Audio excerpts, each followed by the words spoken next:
Michael Chase, my ex-husband, a man with millions in assets, but stingy enough to wince at buying a $30 t-shirt. Yet, when it came to our divorce, he walked away with nothing, willingly.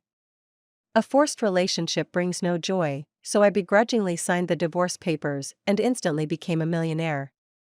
But before I could even warm up to the idea of my newfound wealth, I got scammed. My entire savings vanished in a heartbeat. Sitting in the police station, bawling my eyes out, I unexpectedly received a call from Michael. "I've been working hard lately. I've got $500,000 saved up now," he said casually. "How about we get married again?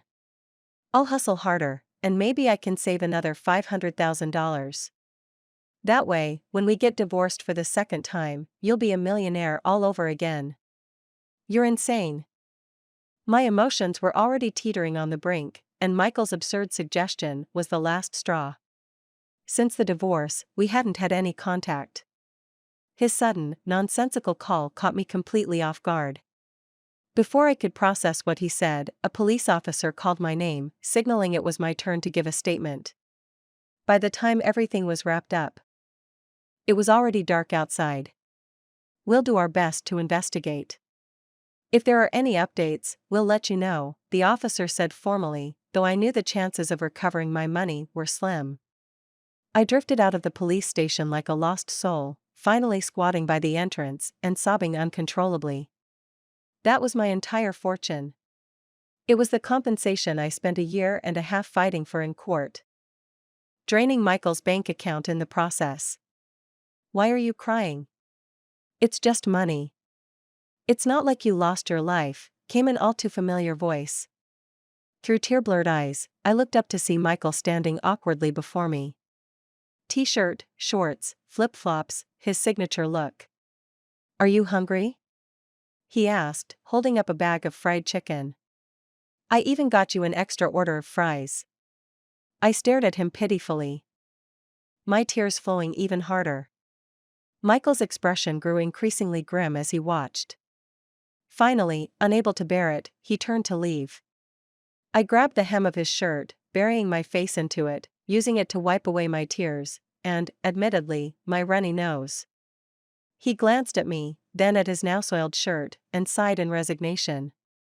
Pointing toward a nearby bicycle, he asked, "Home?"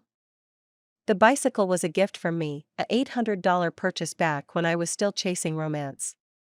I insisted he pick me up after work, but Michael, ever the penny pincher, refused to buy a car, hated paying for cabs, and complained about bus transfers. So, I bought him a bike. Of course, I got my return on investment when I made him buy me a $50,000 Hermes bag later. High risk, high reward. During the divorce, Michael took the bike, claiming it was his premarital property. Sniffling, I climbed onto the back seat, stuffing fries into my mouth as I tilted my head back, waiting for him to strap on my helmet. "Ready to go?" Michael asked, mounting the bike. He turned to look at me, a hint of exasperation in his voice. I had cried enough and eaten my fill, before remembering to ask the critical question. "How did you know I got scammed?" I demanded. It had been less than 6 hours since it happened, and Michael and I hadn't been in contact for ages. "How on earth did he find out?" "You called Lily," he replied nonchalantly, "and I just happened to be online gaming with her at the time." Lily, my best friend, was notorious for her abysmal gaming skills. Back when Michael and I got married, she had enthusiastically supported our union solely because Michael was a gaming pro who could carry her through matches. Grumbling silently at Lily's lack of loyalty, I retorted defensively, "That doesn't mean I asked you to come pick me up." Michael sighed deeply. "I was worried that if I didn't come, you'd flood the entire police station with your tears." The summer night breeze lifted the hem of his oversized t-shirt, adding to the stifling heat. Wearing a helmet, I was hot, uncomfortable, and, worst of all, on the verge of tears again. I spent the next 3 days wandering aimlessly around Michael's tiny rental apartment. When I was thirsty, he handed me water. When I was hungry, he cooked for me.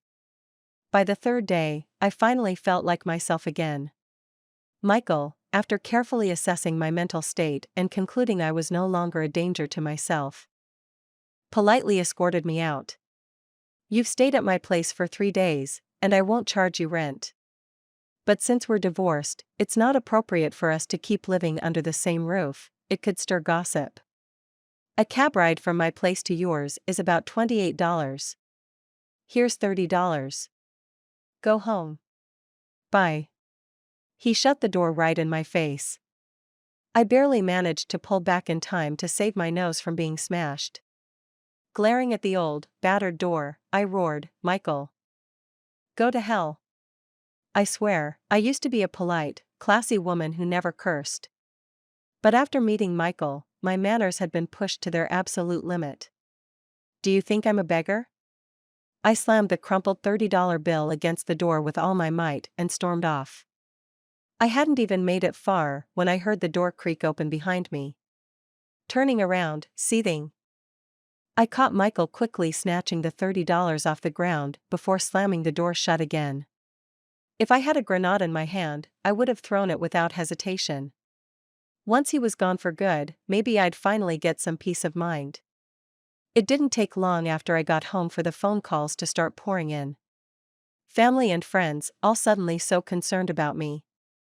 To this day, I still don't understand how the narrative spun itself. It was Michael who had insisted on divorcing me, yet somehow, in everyone else's eyes, I was the unreasonable one. Even with this whole scam situation, losing such a huge amount of money would have pushed anyone else to the brink of despair. Some might have even contemplated jumping off a building. But since everyone knew Michael had been looking after me for the past few days, they didn't even bother checking in. The more I thought about it, the angrier I got. It was even more infuriating than losing all that money. Lily eventually barged into my place, giving me a thorough once-over before nodding in approval. Yep, Michael really does the trick. I rolled my eyes. What does he have to do with anything? Every time you're about to lose it or go off the rails, he's the only one who can calm you down. Lily said smugly. Which is why it was a brilliant idea to send him to the police station to pick you up. You've got some nerve. I snapped. We haven't talked in forever. Do you know how messy the divorce was? And you sent him to laugh at me? Lily gave me an incredulous look. Laugh at you? You two might be divorced, but it's not like you hate each other. I scowled and said nothing, stewing in silence. And isn't this a perfect opportunity? You're down on your luck, and he's taking care of you. Who knows? Maybe you two could get back together, Lily suggested, her tone brimming with optimism. I looked up at her, deadpan. Do you seriously think Michael and I would ever remarry? Why not? It's not like anything unforgivable happened between you two. Lily shrugged. To be honest, none of us ever understood why you two got divorced in the first place. I raised an eyebrow. So, in your eyes, I'm just a drama queen? Lily grinned sheepishly. Well, you two were only married for 2 years, and you spent 1.5 years of that in a divorce battle. You tell me if that's dramatic. I sighed, a bitter ache surfacing in my chest. Lily, the person who wanted the divorce, it was never me. This revelation seemed to catch Lily completely off guard. She nearly jumped out of her seat. What? I thought the fight dragged on because you couldn't agree on alimony. I rolled my eyes. I don't need money. Why would I fight for alimony? I married Michael because I liked him. But I had no choice, he didn't like me back. Even I think the story of Michael and me is a tangled mess. The first time we met was at a mutual friend's birthday party. Honestly, it was love at first sight, or, more accurately, attraction at first sight. He had one of those faces where every feature, eyebrows, eyes, nose, mouth, checked every box on my list of aesthetics. So, with the help of our friend, I got his contact information and made the first move. To be fair, I wasn't exactly lacking in confidence. I had decent looks and was used to being pursued rather than the other way around. I heard Michael was a game developer and streamer. The kind of guy who didn't have much interaction with girls.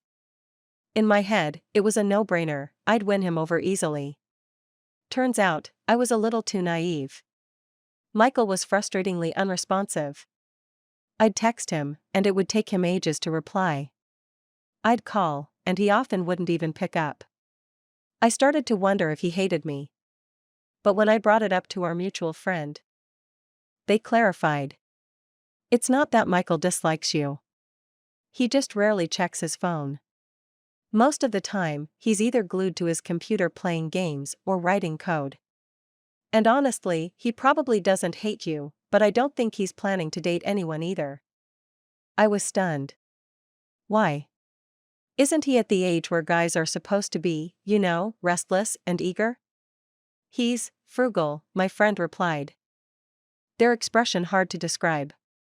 He thinks relationships are expensive. Back then, I didn't fully understand what my friend's expression meant. I just waved it off confidently. No problem.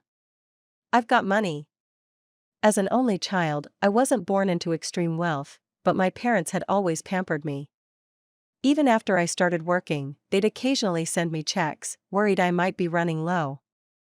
On top of that, I supplemented my income by running a blog, so financially speaking, I could definitely afford to spoil someone like Michael. Sure, stinginess in a guy was a bit of a turnoff, but hey, I'm a sucker for a pretty face. For Michael, I was more than willing to pay the price. Once I confirmed he didn't dislike me, I took the next step and showed up at his place. A woman pursuing love needs a heart as vast as the ocean. If he wasn't into going out or socializing, that was fine. I'd stay in with him. Michael's frugality didn't bother me much. After all, I was perfectly fine covering the bills for food, drinks, and entertainment. But what really caught me off guard was that, despite being tight with money, Michael turned out to be exceptionally good at household chores. He had a touch of OCD, and his home was spotless. His cooking skills were top-notch. The dishes he made weren't just delicious, they looked like something out of a gourmet magazine. On top of that, he was great at fixing appliances, unclogging drains, and even knitting sweaters. And the cherry on top? His job required him to sit in front of a computer all day, barely moving. Yet somehow, he had abs. His physique was lean and sculpted. I'll admit it, I was utterly smitten. 3 months into knowing him, I used every trick in the book, coaxing, persuading, and a bit of shameless persistence, and finally won him over. Michael became my boyfriend. Those early days felt like a dream. I was so happy that I'd wake up smiling, thinking I must still be dreaming. Unfortunately, good things don't last forever. The sweeter our beginning, the uglier our arguments would later become. Our first fight happened a week after we officially became a couple. I was head over heels for Michael back then, completely consumed by that euphoric haze of infatuation. I wanted the whole world to know I had landed the perfect boyfriend. So, in my excitement, I messaged all my close friends and invited them to dinner at a Chinese restaurant to celebrate. Michael wasn't thrilled. There were 2 reasons for his displeasure. First, he didn't like crowds. Too noisy, too chaotic, it put him in a bad mood. Second, he thought I was being a bit showy. To him, dating was something private between 2 people, so why go out of the way to host a dinner? Michael wasn't the type to argue. When he was upset, he'd just sulk quietly. But I'm not the kind of person who lets things slide. If something's wrong, I need it spelled out. The more he avoided me, the angrier I got. Our silent treatment turned into me launching a one-sided tirade. Finally, I snapped, yelling, "If you don't want to eat with my friends, fine. I'm not one to force anyone to do something they don't want to." With that, I grabbed my bag and stormed out. I felt so wronged. I was spending my own money to treat everyone, all because I wanted to show off my amazing boyfriend. Was that really so bad? I wasn't even touching his wallet, so why was he acting so stingy? To make matters worse, it was Friday, the dreaded rush hour traffic after work. I was dressed to the nines, wearing a beautiful dress and perfectly applied makeup. But I couldn't hail a single cab. The streets were packed, and it was clear I'd have to squeeze onto the subway instead. Stubborn as I was, it never even crossed my mind to call a friend with a car to pick me up. I just stood by the curb, clutching my bag, watching one fully booked taxi after another pass me by. The frustration and hurt I felt were almost unbearable. And then Michael appeared, casually riding up on his bike. I pressed my lips together and refused to look at him. He sighed, got off the bike, and reached for my carefully styled hair. Gently, he tied it up and handed me a helmet. "What are you doing? You're ruining my hair." "Safety first. A good hairstyle isn't worth risking your life." Just like that. All my anger, swelling like a balloon, was punctured and deflated in an instant.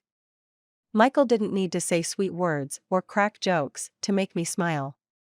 He just put the helmet on me, had me sit on the back of his bike, and pedaled us to the restaurant. And me? I wasn't stupid.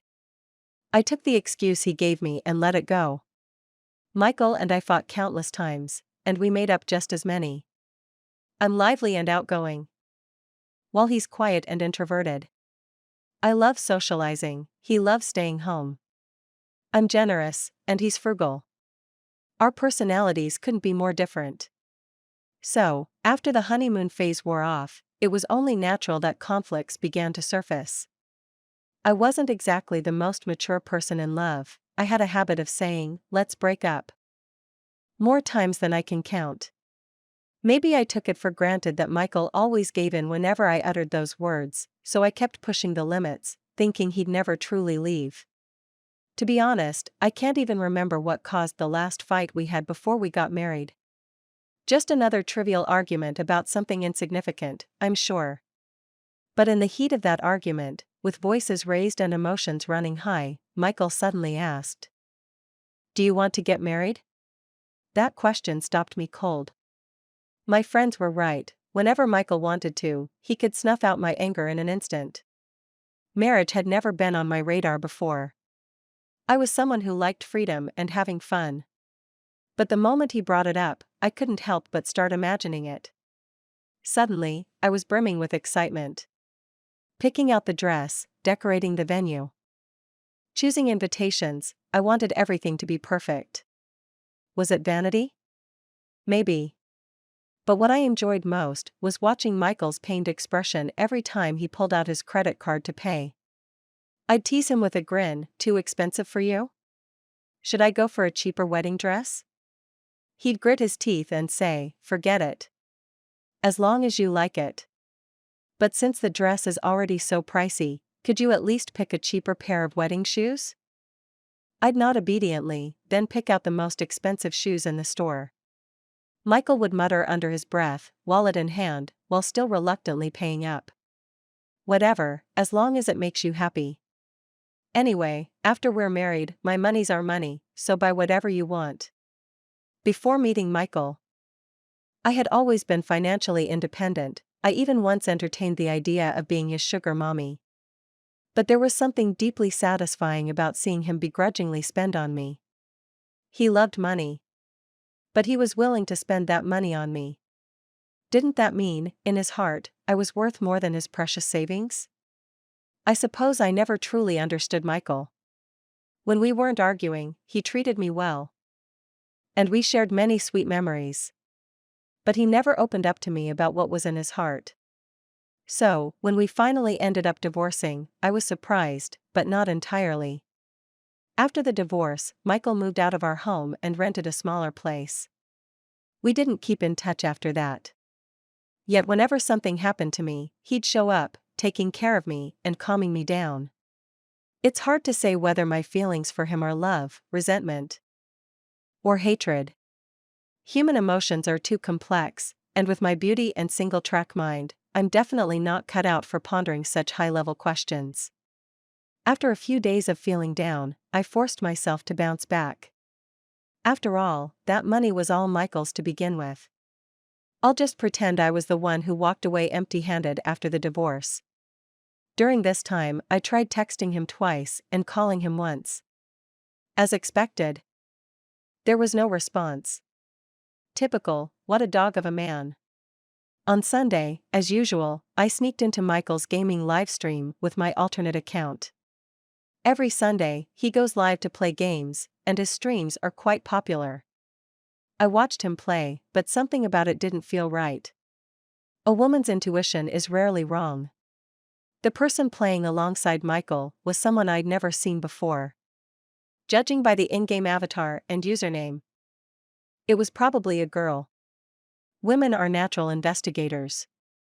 I noted her avatar and username, then searched online. It didn't take long for me to figure it out. She's another gaming streamer, known for her bold personality and killer figure. I entered her livestream, where she was also streaming her game with Michael. Their conversation wasn't explicitly flirtatious, but definitely bordered on intimate, closer than just friends. So, I went through their past streams. During the days when I was feeling low, not only had Michael been playing games with her nonstop, but they'd even met up in person. She had even posted photos on her social media. And now, the internet is filled with fans shipping them as a couple. The moment I saw this, my chest tightened with sharp pain. I immediately turned off my phone and threw it far away. I've always put on a tough front, telling everyone I've long stopped caring about Michael. But let's be honest, you can't lie to yourself. If I truly didn't care about him, the day Michael showed up at my door with fried chicken, I'd have kicked him to the curb. For so long after the divorce, I stayed calm only because I knew Michael hadn't had anyone else close to him. Oh, wait.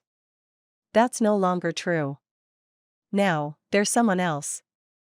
I spent an entire week consumed with anxiety, wanting to confront him but too embarrassed to say anything.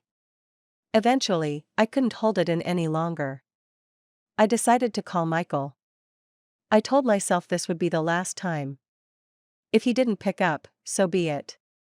I've already made enough attempts, I had to preserve some dignity.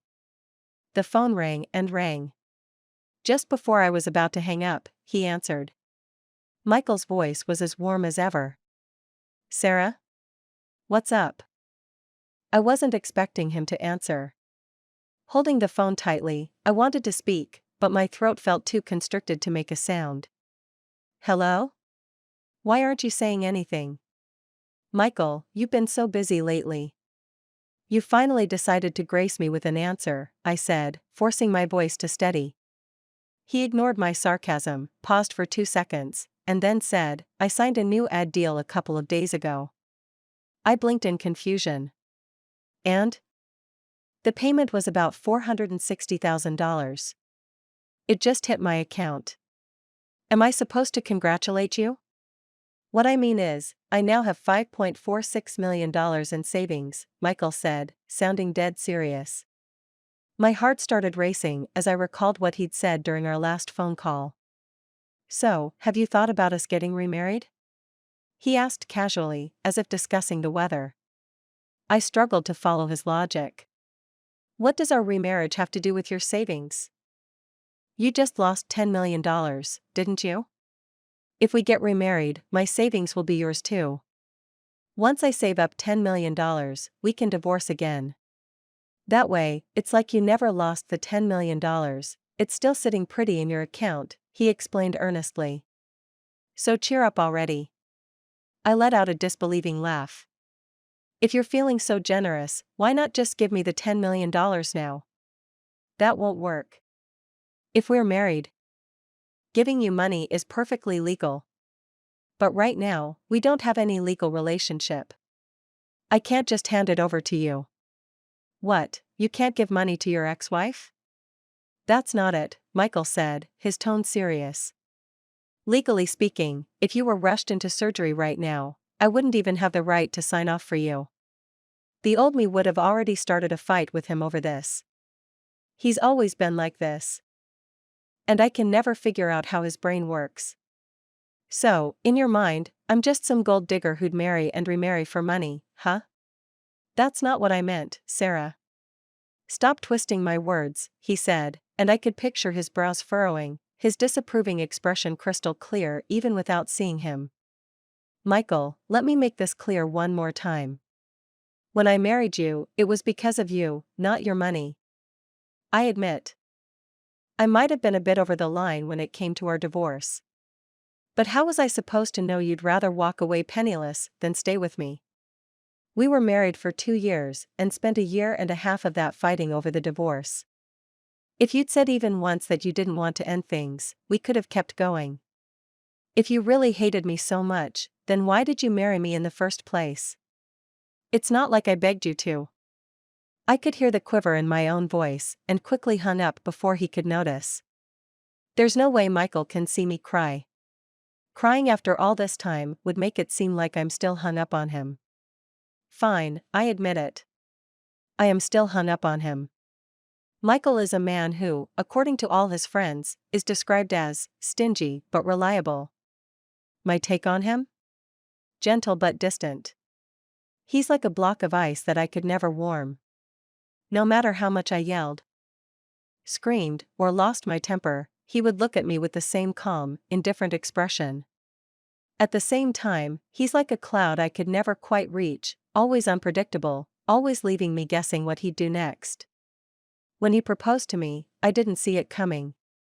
When he divorced me, I didn't see that coming either. After we got married, the fights never really stopped. I knew, deep down, that both of us were exhausted in this relationship. We'd both made countless compromises for each other, and those compromises weighed on us. But people are funny creatures. Even after compromising, we can't help but feel a little resentful, secretly hoping the other person will notice and feel sorry for us in return. Especially during arguments, when the other person zeroes in on your weak spot. Those buried feelings of injustice come rushing to the surface. That's when everything blows up. We start dragging out old grievances, shouting ourselves hoarse, trying to prove how much we've given to this relationship. And then, we start blaming the other person for all the ways they've fallen short. By the end, we're both worn out. Michael sighed and said, "Sarah, let's get a divorce." Fine. Let's divorce. If we don't, I'm a dog. I shot back. So, off we went, excitedly clutching our IDs to the courthouse, only to be told we had to wait in line, deal with asset division, and go through other procedures. I knew the process. I was certain we wouldn't actually go through with it. After all, we'd had so many fights before. They'd blow over eventually, and after a few days, I'd still feel like I loved him. But this time, Michael didn't back down. He pulled me along to register for the divorce, and when we got home, he actually started sorting out our finances. We'd only been married 6 months, there wasn't much marital property to divide. I knew exactly how much he earned, and seeing him sitting there with a grim face, tallying numbers, I decided to tease him. If we're getting divorced, you should at least pay me $1 million in alimony. I thought to myself, Michael is so stingy. This is a man who feels guilty about buying a $30 t-shirt. After we got together, I ended up buying all his clothes, shirts, pants, shoes. For him to part with $1 million? He'd probably rather die. But to my shock, without even looking up, he nodded and said matter-of-factly, "All right. $1 million it is." That's when I started to panic. When did I realize that Michael was dead set on divorcing me? It was probably when I raised the alimony from $1 million to $5 million, and he agreed without a second thought. Things had escalated to the point where, during the hearing, I told my lawyer, unless Michael is willing to leave everything behind, I will never agree to this divorce. The lawyer looked at me, conflicted. This is a bit tricky.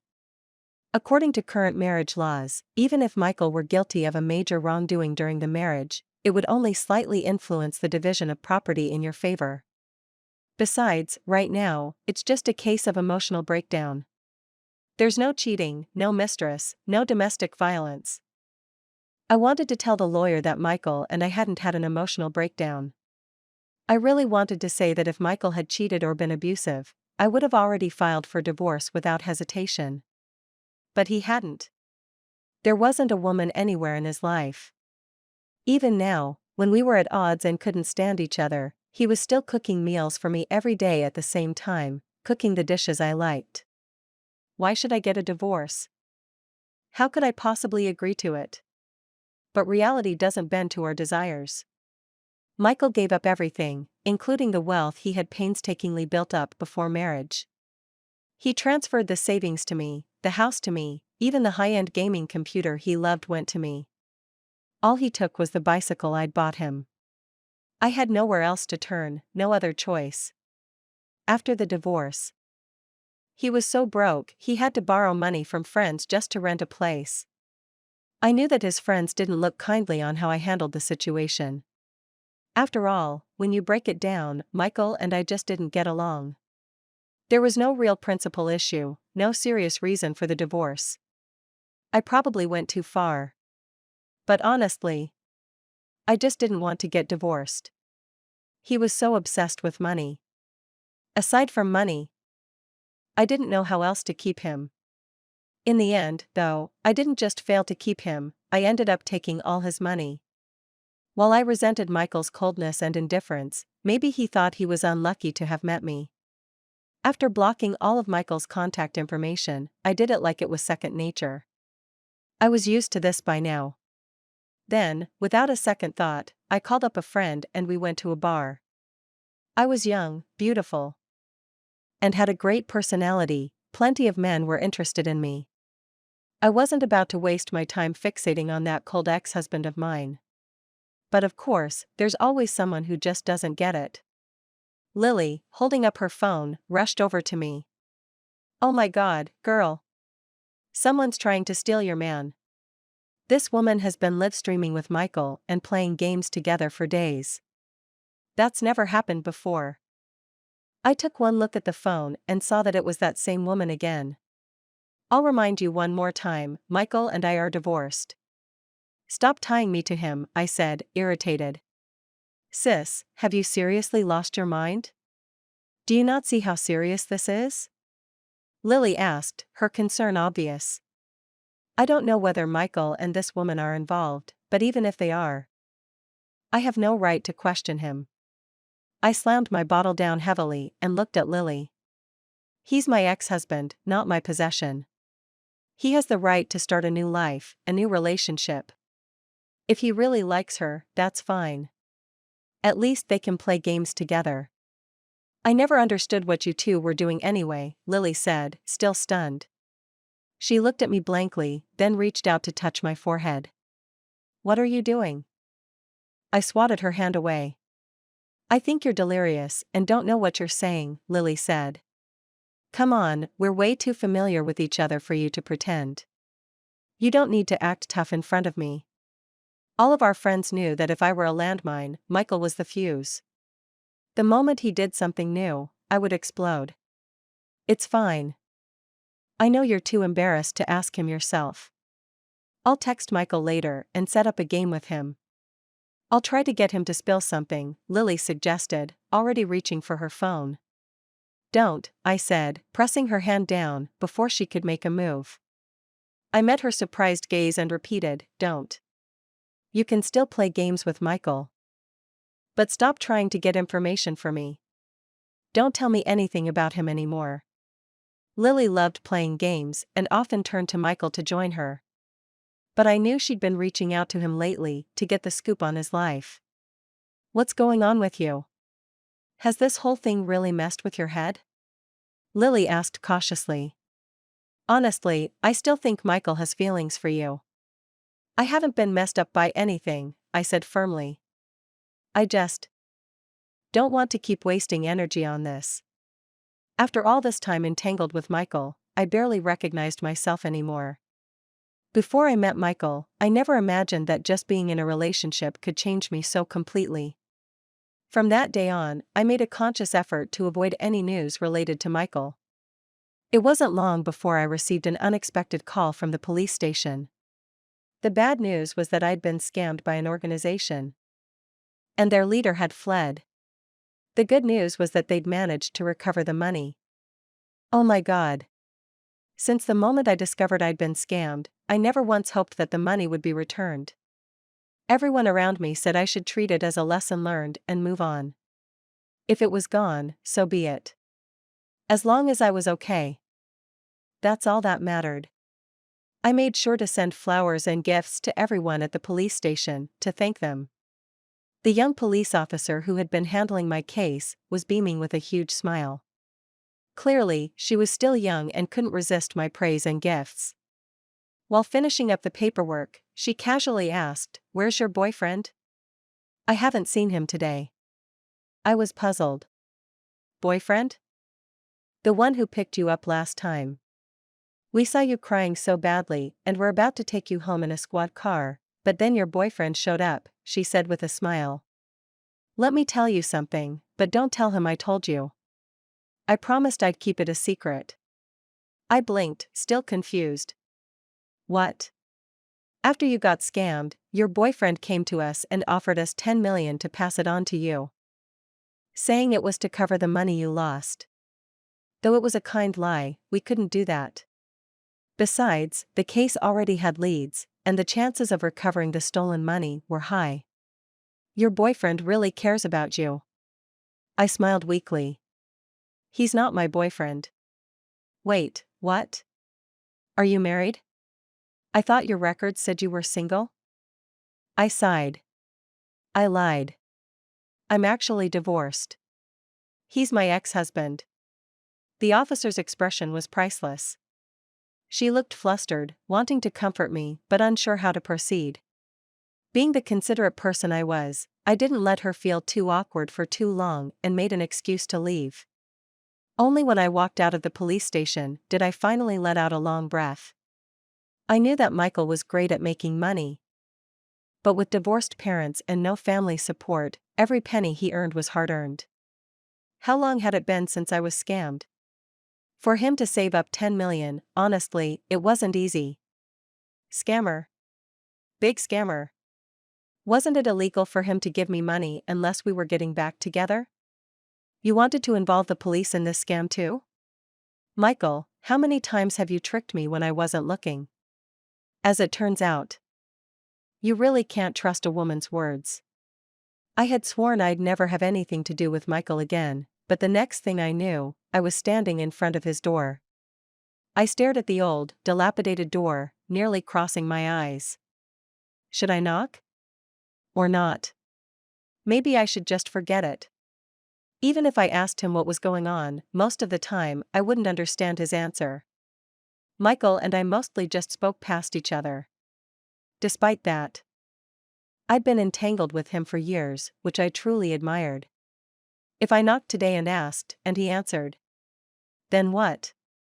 I'd probably shamelessly enjoy the sweetness for a while, and then we'd repeat the same old cycle: fight, break up, reconcile. Eventually, we'd be emotionally drained and never speak again.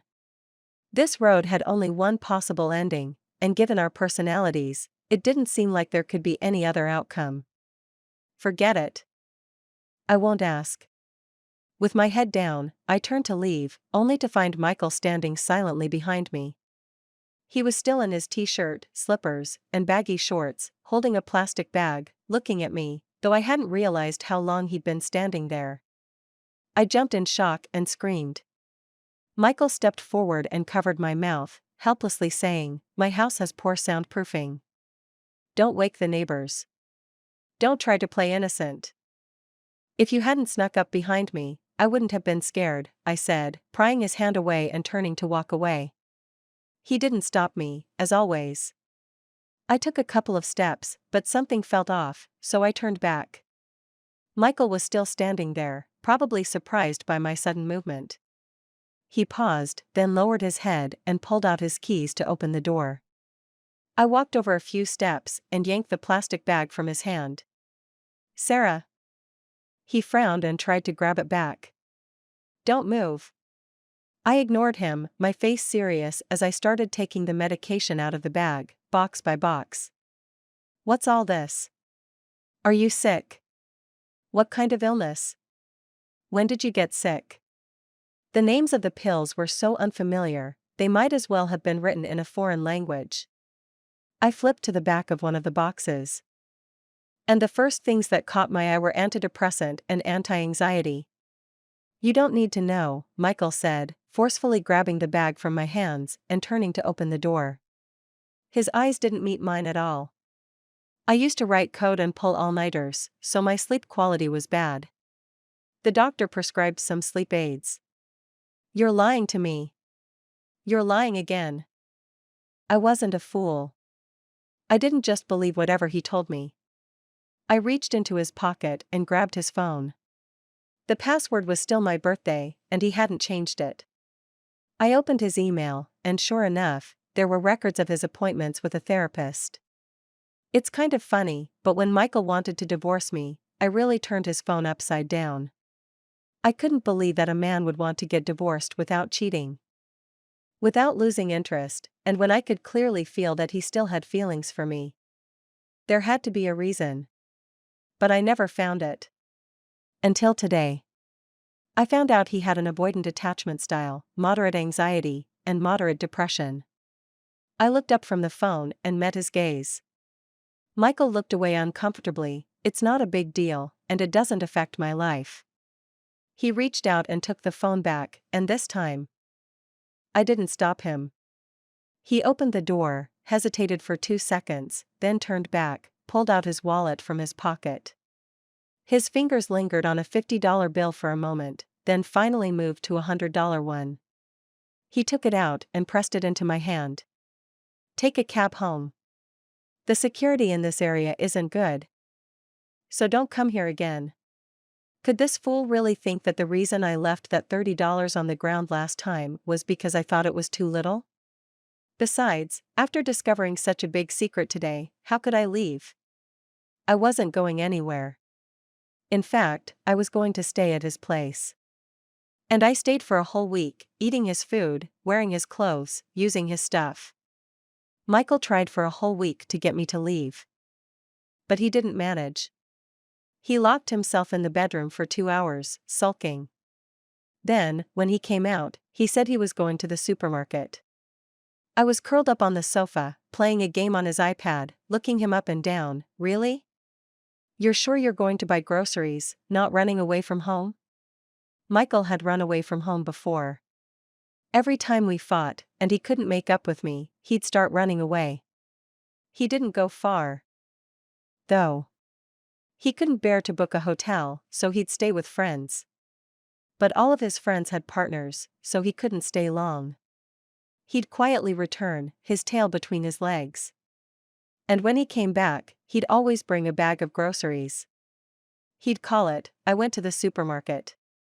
When I exposed him, Michael didn't get mad. He just stood at the door, holding his phone, changing his shoes. I closed the game, stood up, stretched lazily, and walked toward him. He had his back to me, preparing to open the door. I jumped on his back, without warning. Michael wasn't prepared, and staggered a few steps. Instinctively, he quickly grabbed my legs to steady himself. We hadn't had this kind of intimate contact in a long, long time. At first, when we fought, I tried to smooth things over by making up in bed. But over time, his resistance to me became more and more obvious. I had been the one constantly pushing for reconciliation, and eventually, I got tired of it. I loved him, but no matter how much I loved him, after a while, being the one always giving was exhausting. Get off me. I saw Michael's ears turning red. I won't, I pouted, playing the stubborn brat. Sarah, listen to me. Michael sighed helplessly. When did I ever listen to you? After we dated for 6 months and were married for 2 years? When Michael realized I was really planning to stay there and not leave, he stopped insisting. We just stood there, in this strange and awkward way, with him still carrying me on his back, starting to chat. Sarah, I know you're worried about me, but I really am fine. Everyone is under pressure these days. Who doesn't have some mental issues? If you took a test, you might even have depression. So just go back. We don't have any label, and living together isn't a good idea. It'll mess things up if either of us wants to date again later. I asked him, so, what you're saying is that you have someone else now? No, he replied, but you will date again in the future. Michael, do you still mean what you said about remarrying me? Didn't you get your money back? There's no need for us to get remarried now. Does it only count if money is involved for you to remarry? I love you. Isn't that enough of a reason? Michael fell silent for a long time. I felt frustrated and was about to pull away and get off him. But instinctively, Michael tightened his grip around me, supporting my hips, and lifted me a bit. Sarah, we're not right for each other. Even if we try to force this, we'll eventually break up again. His voice was soft. I am not a good partner. You could find someone better. I snapped, who defines whether you're good enough? I never said you're bad, so why do you think you're not good enough? Michael, you always do this. You never tell me what's going on. You just let me guess and worry. I struggled and jumped down from his back, walking in front of him.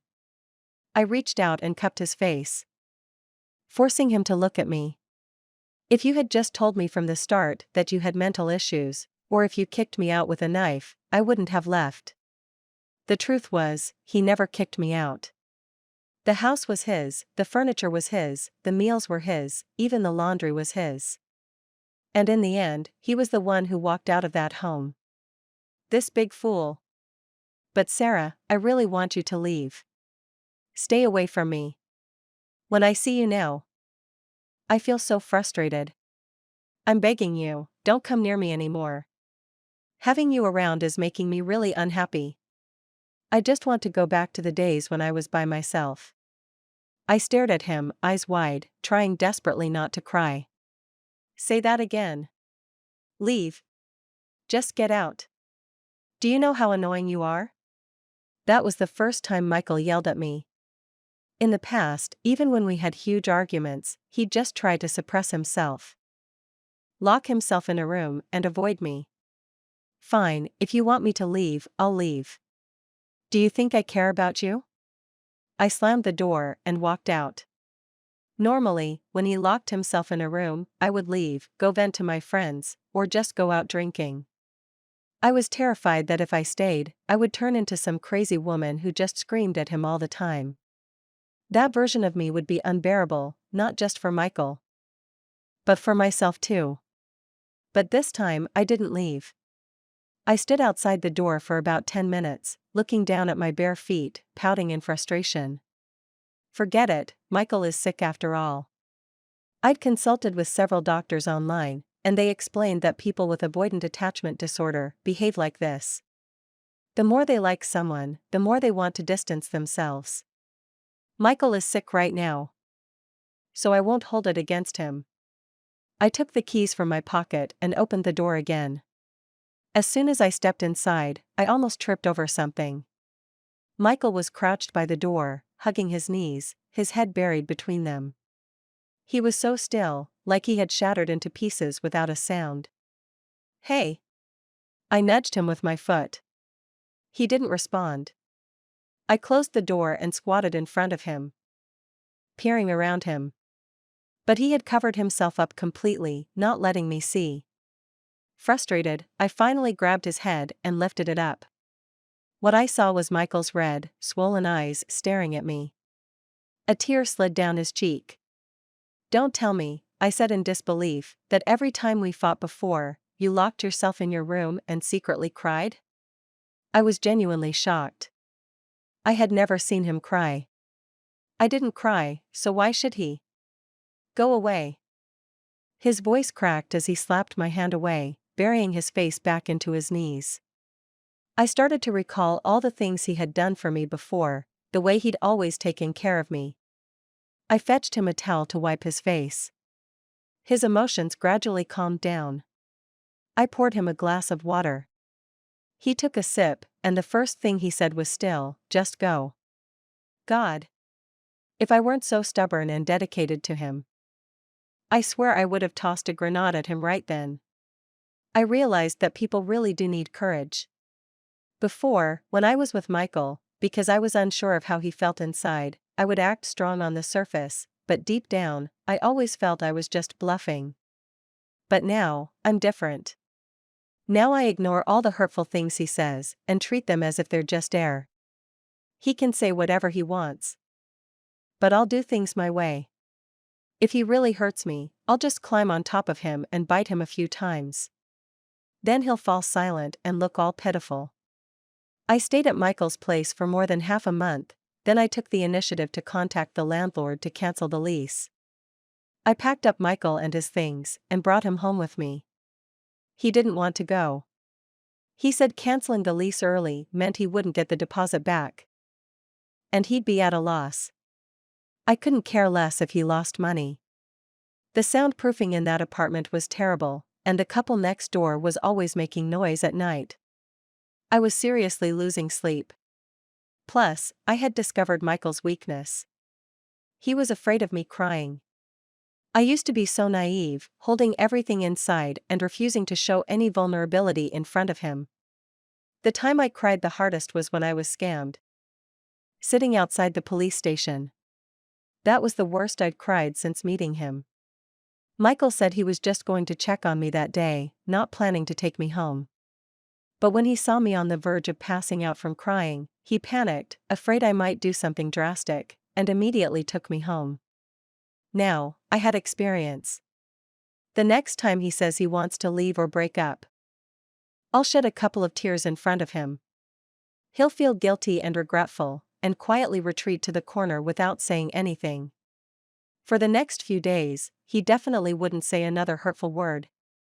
And then, when he's silent, I'll start digging up old issues. That girl you were playing games with recently, what's your relationship with her? Michael looked confused. Who? The one with the great figure. Her online name is Bonnie. I signed an ad deal, the one I told you about before, the one with the 460,000 yuan payment.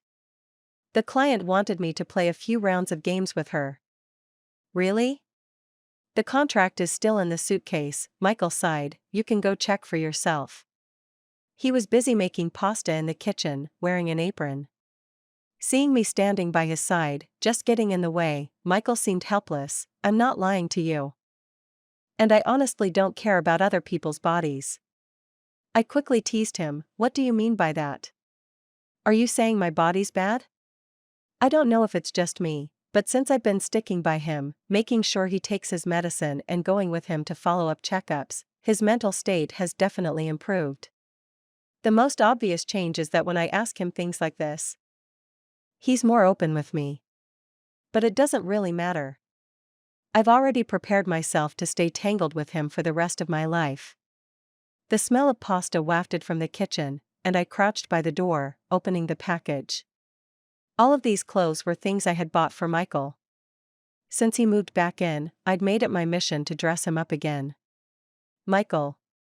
I pulled out 2 white shirts and called to him from the kitchen. What's up? He rushed to the door of the kitchen, looking flustered. I waved the 2 shirts in my hands, a large and a small one, pick a day, and let's remarry. I remarried Michael. To celebrate our remarriage, I made him buy me a diamond ring. Michael grumbled, saying there was no need to remarry, complaining that we'd already bought wedding rings once, so buying another was a waste. I admired the ring on my finger for a while, satisfied. Then told him to go ahead and pay. Michael took the phone and followed the sales assistant, not forgetting to carry my small bag with him as he walked away. That bag was an Hermes, incredibly expensive, but I knew what he was really concerned about. It was the marriage certificate inside the bag. He was afraid I'd lose it. Michael and I still argue over the smallest things. He still gets sick sometimes, and when he does, he doesn't want to talk to me, wants to shut himself away. He still asks if we can get a divorce, says he wants to be alone. But not once have I let go of his hand. He asked me once if I ever regretted marrying him. No. The only thing I regret since meeting you is one thing. What's that? Divorcing you. Michael and I had our ups and downs, the kind of love that wasn't always smooth, but always real. In the end, we learned to accept each other's flaws, the kind that once drove us apart but now kept us together. Years passed. We went through moments of bliss and moments of tension, but we never let go. The thing about us was that despite all the arguments, the misunderstandings, the hurt, we never gave up on each other. We rebuilt our life, step by step. Michael learned to talk to me about his struggles, his fears, his insecurities. I, too, learned to be patient with him, understanding that his emotional walls weren't about me, they were about him and his past, his struggles with himself. We didn't live some fairy tale, but we had something better, a love that was messy, imperfect, but ours. And every time we fought, every time we healed, I knew we were stronger. I knew we had something real. Because no matter what, no matter how hard it got, we always chose each other in the end. One quiet evening, after a particularly long day, I found Michael sitting by the window, watching the sunset. He looked at me with that soft, familiar smile, and without saying anything, I knew. We had made it. We were here, together, and that was enough. Let's never leave each other again, he said quietly, his hand reaching out to mine. And for once, I didn't need to say anything. Because in that moment, I knew that no matter where life took us, we would face it together. Forever. Michael, 28 years old, raised in a broken home. A high achiever, a software engineer by profession, and a game streamer on the side. Before meeting Sarah, his greatest passion was saving money. But after meeting her, one of his greatest pleasures became saving money just so he could spend it on Sarah.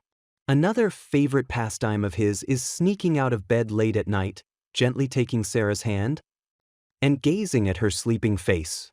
The happiest moment of his life was marrying Sarah. The saddest was divorcing her. When he's struggling, his instinct is to retreat, wanting nothing more than to be left alone in his own world, shutting everyone out. Yet, paradoxically, he also craves Sarah's presence, hoping that, despite his pushing her away, she'll break through his walls and wrap him in her arms. His emotions are complicated, twisted, selfish, and hard to express. But in the end, he found Sarah. She's the one who can stand by him, even when he pushes her away with hurtful words, scolding him but still holding him tight. Baby, let's be together again in the next life, okay? At that moment, Sarah had just finished her work and was so tired she could barely keep her eyes open. She didn't hear Michael clearly and simply answered on instinct. It wasn't until after a while that she realized what he had said, but by then, Michael was happily in the kitchen, preparing dinner. Sarah didn't dwell on it. After all, no matter what Michael said, as long as it didn't touch on any fundamental issues, her answer would always be the same, okay.